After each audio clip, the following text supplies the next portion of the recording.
So my name is Gyanendra Kumar. I am biology educator in India. Today class we are continuing topic plant kingdom, and today we will see that system of classification where phylogenetic relationship was considered. Phylogenetic relationship means the way in which these plants were evolved on this earth, that was considered here actually. Before that, in Bentham and Hooker classification, that was not considered. So it was the first person who was A.W. Ickler. He considered phylogenetic classification, and he actually modified. He studied Bentham and Hooker classification. He modified that Bentham and Hooker classification, and then he added evolutionary things in that. Okay, so A.W. Ickler classified plant kingdom into two types. First, Cryptogamia, and second one is Phanerogamia. Cryptogamia are those plants, their reproductive structures are not visible. What is reproductive structures in plant? It is the flower that is reproductive structure in plant. So here they have no Cryptogamia, had no flower actually. So I am writing here reproductive structure was absent. Reproductive structure was absent in Cryptogamia. And now this Cryptogamia was divided into three divisions: Thallophyta, Bryophyta, Pteridophyta. Thallophyta means all algae came here. Bryophyta, Pteridophyta, right? So this was first division. And then he given another category, that is Phanerogamia. In Phanerogamia, reproductive structure, that means either flower or flower-like structure was present, right? And he divided this Phanerogamia in two types. First was gymnosperm, and second one was angiosperm. Okay. So this is what classification of our A.W. Ickler, where phylogenetic aspects were considered. Now come to one more modified, one more purified, one more somewhat better kind of classification that was given by two scientists, Engler and Prentill. This Engler and Prentill, of course, they given lot of weightage to phylogeny, evolutionary relationship, and evolutionary relationship, especially they talked about embryo.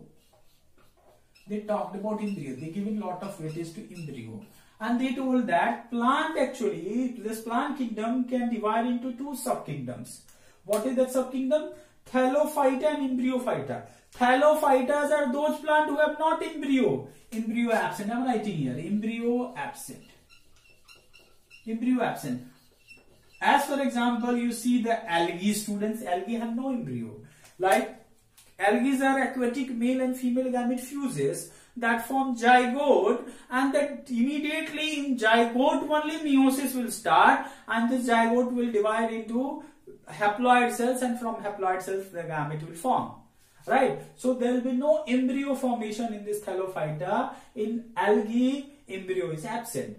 So this is one part, one subkingdom. Another subkingdom was Embryophyta. They had embryo actually. Embryo was present. Yes, I am writing here embryo was present. Now this Embryophyta, on the basis of type of fertilization, divided in two types. First was Judaogama, and next one was Siphonogama.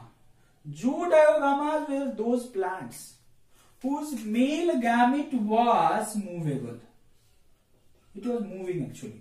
Means it was swimming. So like if male gamete was motile, and if it have to approach the female gamete through water, it will go to target site, and it finally they will fertilize with the female gamete. Right? So male gamete was motile here in Judaogama. Right? Example is Bryophyta and Pteridophyta. You see in Bryophyta and Pteridophyta, they have male gamete cells. They will swim in water. They will go to female gamete and they will fuses there. And of course, gamete was, the embryo was formed here, and it had two types, Bryophyta and Pteridophyta. Next one is Siphonogama. Then Siphonogama, even here, like in Zoodiogama, male gamete is motile. In Siphonogamma, of course, female gamete is non-motile. Even male gamete is also non-motile. Right? So how male gamete will approach female gamete? By the process of pollination and all. Okay. So male gamete will reach to female gamete by a pollen tube. So in Siphonogamma, male gamete is non-motile and of course female gamete is static both places. Now the Siphonogamma where we divided into three types. First, gymnosperm, monocotyledonae and dicotyledonae. See here. He kept monocot in middle. But nowadays, whatever findings we got, on the basis of that extensive finding study, biochemistry study, fossil study, and our genetic study, we concluded that monocot came from dicot. But here you see, this is what mistake he did. This is what demerit of this classification. He kept first monocot and then he kept dicot. Okay, student. So this gymnospermia had not flower like structure was present, and then this monocot and dicot, that means angiosperm, they had flower. Now this dicot also divided into two types.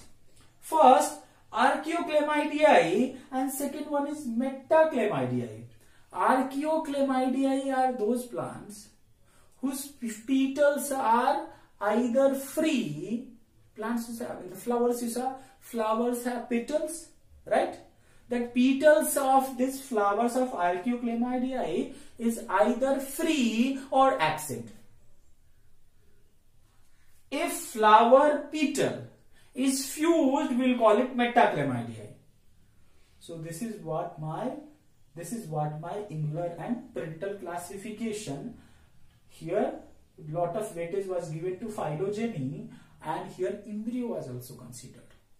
So remaining things we'll see in next class. Bye.